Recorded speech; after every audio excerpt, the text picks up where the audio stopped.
Shri Venkateswara gold తాకట్టులో ఉన్న మీ బంగారాన్ని విడిపించి కొనబడును.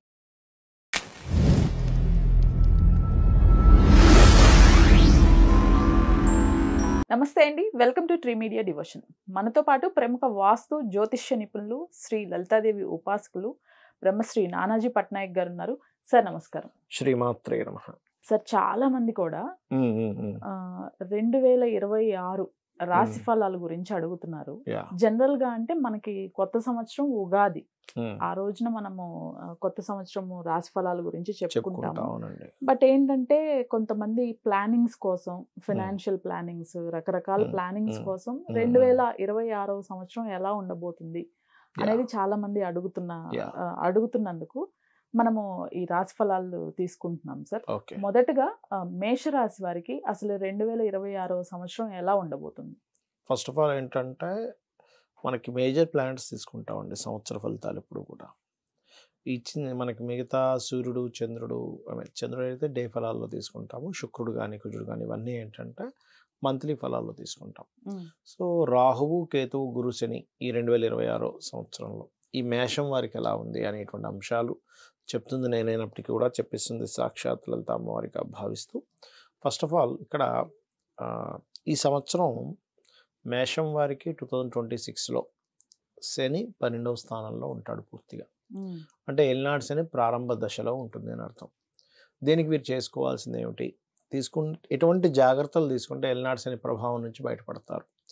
ఈ విషయం క్షుణ్ణంగా మనం అర్థం చేసుకుంటే పెద్ద ప్రభావం ఏమి ఉండదు. 12వ స్థానం అంటే మనకి ఇన్వెస్ట్మెంట్స్, ఖర్చులు, అంటే అనాలోచితంగా ఏమైనా ఎక్కువ ఖర్చులు పెడుతున్నామా, బికాజ్ ఆఫ్ ఇక్కడ 12లో శని ఉండటమే కాకుండా ఆలోచన స్థానంలో కేతు ఉన్నాడు. సో మిస్కాలిక్యులేషన్తో ఏదో వస్తాయిలే అని ఖర్చు పెట్టేయడం, ఏముందిలే అవే వస్తాయిలే అని కొంతమంది ధీమాతో చేస్తారు. లక్కీగా ఒక్కోసారి అది 1%, 2% వర్కౌట్ అవుతుంది, ఇంకో రూపంలో డబ్బులు వస్తాయి. కానీ ప్రతిసారి రావాలని రూల్ లేదు మనకి. అయ్యో ఖర్చు పెట్టేసాము, ఎందుకు ఖర్చు పెట్టేసామని తర్వాత బాధపడతాం. కాబట్టి ఒకటి వీళ్ళు 2026 అంతా కూడా వీళ్ళు చేసుకోవాల్సిన ప్లానింగ్ ఏంటి అంటే ఖర్చుల విషయంలో బికాజ్ ఆఫ్ ఏలినాటి శని 12th హౌస్లో ఉంది. ఇన్వెస్ట్మెంట్స్ చేసే విషయంలో ఏదైనా ఒక బిజినెస్ పెడుతున్నాము, దానికి ఇన్వెస్ట్మెంట్ ఓవర్ ఇన్వెస్ట్మెంట్ ఏమైనా చేస్తున్నామా?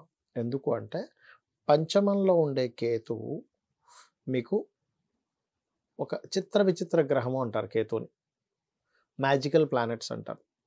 ఆ కేతు అలా ఉన్నప్పుడు ఏమవుతుందంటే మీకు ఎవరికైనా కూడా పంచమ కేతు ఉన్నప్పుడు వాళ్ళ థింకింగ్ స్టైల్ భలే డిఫరెంట్గా ఉంటుంది. ఒక్కోసారి ఆ థింకింగ్ పాజిటివ్ని ఇస్తుంది, ఒక్కోసారి ఇబ్బందిని ఇస్తుంది. కాబట్టి వీళ్ళు ఎక్కువగా గణపతిని ఆరాధిస్తూ ఉంటే, సర్వసాధారణంగా పంచమాధిపతి ఎవరైతే ఉన్నారో వాళ్ళని ఆరాధించాలి, అంటే సూర్యభగవాను ఆరాధించాలి మేషం వారు. సో గణపతిని ఆరాధించడం అనేటువంటిది మంచిది వీరికి. ఇక పంచమంలో కేతు ఉన్నందుకు సంతానాన్ని ఎక్కడికైనా దూరంగా పంపించాలని ప్లాన్ చేస్తుంటారు, హాస్టల్కనో ఉద్యోగం కోసం వేరే రాష్ట్రమనో వేరే దేశమనో. దానికి మళ్ళీ కేతు ఇక్కడ సపోర్ట్ చేస్తాడు పంచమంలో ఉన్నందుకు. ఇక మరి ఈ ఏలినాటి శని ఉందంటున్నారు కదా, ఏంటంటే ఒక విషయాన్ని చాలా స్పష్టంగా గుర్తుపెట్టుకోవాలి. ఏంటంటే ఏలినాటి శని అంటే మన జీవితాన్ని ఏదో పాడు చేసేది కాదు. ఫస్ట్ పాడు చేసేది అయితే నేను చాలాసార్లు ఉదాహరణలు చెప్పాను. మోడీ గారు ఏలినాటి శనిలోనే పిఎం అయ్యారు. జగన్ గారు సీఎం అయినప్పుడు కానీ, చంద్రబాబు నాయుడు గారు కానీ, మన స్వర్గీయ ఎన్టీ రామారావు గారు, వీళ్ళందరూ సీఎంలు పిఎంలు అయింది ఈ టైంలోనే. శ్రమనిస్తాడు శని ఎప్పుడు కూడా. మీకు ఏమీ పని లేకుండా అయితే చేయడు, ఎందుకంటే ఉద్యోగాలు వస్తాయి, వివాహాలు అవుతాయి, సంతానం కలుగుతారు ఏలినాటి శనిలో. బట్ ఏంటంటే మనం బద్దకించకూడదు ఏలినాటి శనిలో. పోస్ట్ పోన్ చేయడము, బద్దకించడము, ఎక్కువ నిద్రపోవడము, అంటే స్త్రీలకి చిన్నపిల్లలకి వీళ్ళకి పర్లేదు, ఇవి చేయకూడదు. ఇది కనుక జాగ్రత్త పడగలిగితే అద్భుతంగా ఉంటుంది. అయితే ఇక గురువు యొక్క స్థితి కనుక తీసుకుంటే 3rd హౌస్లో ఉన్నాడండి గురువు. సో 3rd హౌస్లో ఉన్నందుకు అసలు యాక్చువల్గా 2026 కంటే ముందు డిసెంబర్ నుంచే ఈ ప్రారంభం అవుతుంది వీళ్ళకి. గురువు ఇప్పుడే 3rd హౌస్లోకి వచ్చి గురువు యొక్క రాశిలో రాహువు, కుజుడు ఉంటున్నారు.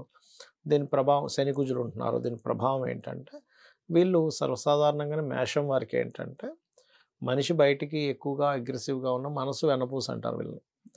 అలాంటి వీళ్ళకి ఎక్కడ వీళ్ళు పూర్వజన్మ కర్మలో కనెక్ట్ అవుతారు, ట్రిగర్ అవుతారు అంటే ఎవరికైనా మధ్యవర్తిత్వంగా ఉండడం, అప్పులు ఇవ్వడం, అప్పులు తీసుకోవడం. ముఖ్యంగా వీళ్ళు అప్పులు ఇవ్వడం, వేరే వాళ్ళకి అప్పులు తీసుకోవడం కంటే వేరే వాళ్ళకి అప్పులు ఇవ్వడం. సో ఇక్కడ ఏమవుతుంది, గురువు వచ్చి ఎప్పుడైతే 3వ స్థానంలో సంచరిస్తుంటాడో ఇది ఇచ్చే రిజల్ట్ పర్టికులర్గా మధ్యవర్తిత్వంగా ఉండేటువంటి వాటి మూలంగా వీళ్ళు ట్రిగర్ అవుతారు అక్కడ. నెగిటివ్ ట్రిగర్ అవుతారు. సో ఆ ఒక్క విషయంలో మొట్టమొదటిగా జూన్ మాసం వరకు జాగ్రత్తగా ఉండాలి. ఇక దాని తర్వాత ఎప్పుడైతే గురువు 4వ స్థానంలోకి వెళ్తున్నాడో ఎగ్జాల్టెడ్ హౌస్, అక్కడ కొంచెం ఏదైనా ప్రాపర్టీ, వాహనము, గృహము, ఆభరణాలు కొనుగోలు చేస్తారు. కానీ ఆ కొనుగోలు చేసేటప్పుడు కొంచెం ఏలినాటి శని కదా, ఎక్కువ పెంచి కొనేయడం, ఒక్కోసారి మోసపోవడం. నేను ఇందాక అన్నాను చూసారా, ఇలాంటివి ఏమైనా జరుగుతున్నాయా అనే విషయాన్ని తెలుసుకోగలగాలి. కాకపోతే ఎడ్యుకేషన్ విషయంలో కూడా కొంత స్ట్రెస్ ఉన్నా కూడా రాణించడం జరుగుతూ ఉంటుంది. అండ్ అదేవిధంగా వీళ్ళకి వివాహ సంబంధించిన విషయం కూడా చూసుకుంటే మొదటి 6 నెలలు ఎక్కువగా ప్రభావం ఉంది. First 6 months. దాని తర్వాత మరి ఏమిటి దేని మీద ఉందంటే పూర్వీకుల ఆస్తులకు సంబంధించిన, తాతగారి ఆస్తికి సంబంధించిన ఏదైనా ఉంటే జూన్ తర్వాత నుంచి బాగుంటుందని మనం చెప్పుకోవచ్చు చెప్పాలంటే. అదేవిధంగా ఇక్కడ మీకు ఎప్పుడైతే మేషం వారికి గురువు 4th హౌస్లోకి వెళ్తాడో జూన్ మాసం నుంచి వీళ్ళ కెరీర్ విషయంలో, ఉద్యోగ సంబంధించిన విషయాల్లో అనుకూలతలు పెరుగుతాయి. లాభంలో రాహు ఉన్నందుకు ఏంటంటే ఈ సంవత్సరం వీళ్ళకి లాభం ఏంటి, ఎందుకంటే నవంబర్ వరకు రాహుకేతులు పంచమ లాభస్థానాల్లో ఉంటున్నారు. ఎప్పుడైతే ఆ స్థానాల్లో ఉంటున్నారో వ్యాపారం ఉంటుంది చూసారా, ఈ వ్యాపార సంబంధించినటువంటి విషయాలలో గ్రోత్ ఉంటుంది మేషం వారికి. అయితే ఇక్కడ మనం అర్థం చేసుకోవాల్సింది అసలు ఏ వ్యాపారంలో కలిసి వస్తుంది. ఇక్కడ మనం వ్యాపారంలో కలిసి వస్తుంది, కానీ ఎందులో కలిసి వస్తుంది, ఏ వ్యాపారం. కొంతమంది చూడండి, కొన్ని వ్యాపారాల్లో ధీరుభాయ్ అంబానీ, అనిల్ అంబానీ లాంటి వాళ్ళు కూడా దెబ్బ తగిలింది. ఎంత స్ట్రాటజిక్గా వెళ్తున్నా కూడా ఎందుకు, వాళ్ళకి దాని మీద యోగం ఉండదు. స్ట్రాటజీ లేక కాదు, కష్టపడే ఇది లేక కాదు, టీం లేక కాదు. కానీ ఎందుకు అయింది అంటే వాళ్ళకి దాని మీద యోగం ఉండదు. గుర్తుపెట్టుకోండి, ఎవరికి యోగం ఉంటుందో దేని మీద, ఆ యోగాన్ని తెలుసుకోవడమే జ్యోతిష్ శాస్త్రం. అయితే వీళ్ళు ఈ సంవత్సరం ఎక్కువగా వీళ్ళు నువ్వులు దానంగా ఇవ్వడం, గోవులకు బెల్లం తినిపించడము, గణపతి మరియు ఈ యొక్క సూర్య భగవానుడు ఆరాధన చేయడము. ఎప్పుడైనా ఏలినాడు శని నడిచేటప్పుడు నిత్యము ఒక అలవాటు చేసుకోవాలి. ఏంటంటే అది మీరు వీలైనంత మట్టుకు ఏమంటారు, ఏదైనా ఆలయానికి రెగ్యులర్గా వెళ్ళడం ఎక్కువగా చేస్తుండాలి. అది విదేశాల్లో ఉన్నా ఎక్కడున్నా కూడా. కొంతమంది అంటారు, ఏమండి మా వాళ్ళు అక్కడ ఉన్నారు, మా వాళ్ళు తిరగలేరు, నేను వెళ్ళిపోయిన ఆలయానికి అంటారు. నువ్వు వెళ్తే నీకు మంచి జరుగుతుంది. కొన్ని విషయాలు అంటే దానాలు ఇవ్వడం ఇలాంటివి వాళ్ళకు కుదరకపోతే తల్లిదండ్రులు ఇవ్వచ్చు, కానీ కొన్ని విషయాలు మాత్రం వాళ్ళే స్వయంగా చేయడం మంచిది ఏలినాటి శని సమయంలో. ఇది అసలు జాతకము అనేది తెలియని వారికి ఎలా ఉండబోతుంది 2026 సంవత్సరం? మంచి ప్రశ్న వేశారండి. జాతకం తెలియదు అన్నప్పుడు న్యాచురల్ మేషన్ నుంచి తీసుకుంటాం. ఓకే.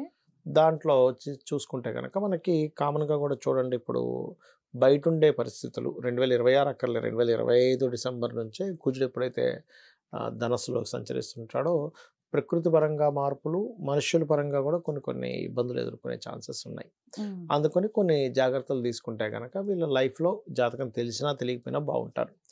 ఏమిటది అంటే, ఒకటి గుర్తుపెట్టుకోండి, ఇక్కడ ఎప్పుడైతే కుజుడు ధనస్సులోకి డిసెంబర్లోనే వచ్చేస్తున్నాడో పెద్ద పెద్ద వర్షాలు, అంటే గాలితో కూడినటువంటి కొన్ని గాలి దుమారాలు, ఎవరో అనాలోచితంగా ఏమో మాట్లాడడం, వాటి వల్ల వచ్చేటువంటి ఘర్షణలు, ఏదో అనాలోచితంగా ఒక పార్టీ లీడరు లేకపోతే ఎవరో అంటుంటారు. డిసెంబర్ 1st వీక్ నుంచే స్టార్ట్ అవుతుంది అది. 2025లో 2026 దాకా అక్కర్లేదు. అక్కడ నుంచి ఏదో అదొక ఇష్యూ అవ్వడం ఇలాంటివి ఎక్కువ అవుతాయి. ఎందుకంటే మిథునంలోకి వెళ్తున్నటువంటి గురువు. దీనివల్ల మనం అర్థం చేసుకోవాల్సింది ఏంటి, అందరూ కూడా జాతకం ఉన్నా లేకపోయినా మనకి ఎంతవరకు అవసరమో అంతవరకే మాట్లాడి మన పని మనం చేసుకోవడం మంచిది అనే విషయాన్ని గుర్తుపెట్టుకోవాలి. మరి కొంతమంది పేరు పరంగా తీసుకుంటారు. పేరు పరంగా తీసుకునేది 5 to 10% పనిచేస్తుంది. పర్సనల్ చార్టే ఉండాలి. అయితే ఇక్కడ మనకి ఎవరికైనా జాతకం లేదు, కొన్ని విషయాలు కనుక పాటించగలిగితే ఖచ్చితంగా వాళ్ళ లైఫ్లో ఏదైతే ఏ దశ నడుస్తున్నా, ఏ అంతర్దశ నడుస్తున్నా వాళ్ళ ఈ పని చేసినా బాగుంటుంది. ఏమిటది అంటే, ఒకటి ఎవరికైనా సరే కావాల్సింది ఏంటి మేడం ఇవాళ రేపు, ఫైనాన్షియల్గా ఉండాలి. ఇక తర్వాత దాని తర్వాత అన్నీ వస్తాయిలేండి. ఫస్ట్ అయితే లౌకికంగా చూసుకుంటే ఫైనాన్షియలే. మీకు ఫైనాన్షియల్ గ్రోత్ రావాలంటే మీరు చేయవలసింది ఏమిటి అంటే, కొన్ని సూత్రాలు ఉంటాయి దీనికి. ఒకటి, అసలు ఫైనాన్స్ మనకి ఏ ద్వారా మనకు పుడుతుందో దాన్ని లక్ష్మీదేవిగా భావించండి. అదే లక్ష్మి. లక్ష్మి ఇంకొక ఫామ్లో ఉంది, ఫోటో రూపంలో ఇక్కడ ఉన్నది, అక్కడ ఆ రూపంలో ఉంది. కస్టమరే లక్ష్మిగా భావించాలి. అందుకే మార్వాడీస్ అంత బాగా ఎదుగుతారు. చేస్తూ మీరు శుక్రవారాలు, పర్టికులర్గా శుక్రవారాలు తీపి చపాతీలు, తేనె పూసిన చపాతీలు ఒక 3 చపాతీలు గోగు పెట్టి గోసేవ అలవాటు చేసుకోండి. ఓకే, సరిపోతుంది. రెండోది, ఇంకోటి ఏంటంటే లక్ష్మీ ప్రదానికి శివుడి మీద బిల్వంతో అభిషేకం చేయమని చెప్తూ ఉంటారు. లక్ష్మీ అష్టోత్తరం చదువుకోవడం, లక్ష్మి గుణాలు కొన్ని ఉంటాయి. అంటే ఏంటి, ఎప్పుడు నీట్గా ఉండడం, స్నానం చేయకుండా ఉండకపోవడం. చాలామంది అంటారు అబ్బా వాడు అసలు పెద్దగా స్నానం చేయడానికి వారికి బాగానే ఉన్నాయి డబ్బులు అంటే, పూర్వజన్మ కర్మ ఖర్చు అయిపోతుంది అక్కడ, అది గుర్తుపెట్టుకోవాలి. రెండవది ఈ 2026 అంతా కూడా కెరియర్ విషయంలో మనం ఆల్రెడీ 2-3 సంవత్సరాల క్రితమే చేసాం. జాబుల విషయంలో చాలా మార్పులు రాబోతున్నాయి. మన ఛానల్లో ఉంది, ఫస్ట్ మన ఛానల్లోనే చేసాం. రాబోతుంది, మీరు ఓన్గా చేసుకునేది చేసుకోండి, జాబుల మీద కాదని మనం చెప్తూనే ఉన్నాం. ఇప్పుడు ఏఐ వచ్చిందని ఏంటి పరిస్థితులు అని మనం మాట్లాడుకుంటున్నారు కదా అందరూ కూడా. 2-3 ఇయర్స్ బ్యాక్ మనం ప్రిడిక్షన్ ఇచ్చేది.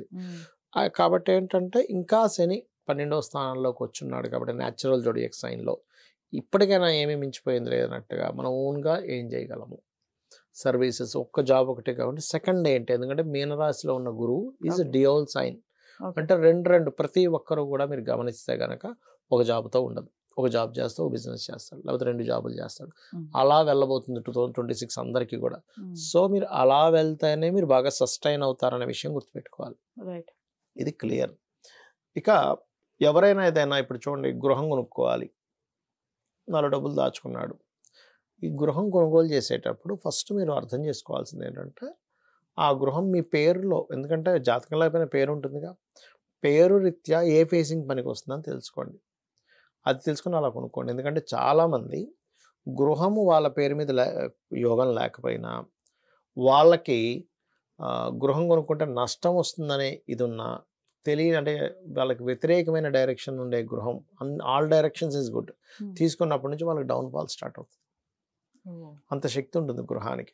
అందుకని ఆ విషయంలో వీళ్ళు ఎవరైతే పర్ఫెక్ట్గా వాళ్ళ పేరులో ఉండే మొదటక్షరాన్ని తీసుకొని ఎప్పుడైతే వాళ్ళు ఆ సంబంధించిన గృహం కానీ స్థలం కానీ తీసుకుంటారో అప్పుడు వాళ్ళకి రైజ్ అవుతుంది. వాళ్ళ పేరు మీద లేదా అప్పుడు భార్య పేరు మీద, పిల్లల పేరు మీద తీసుకోవాలి.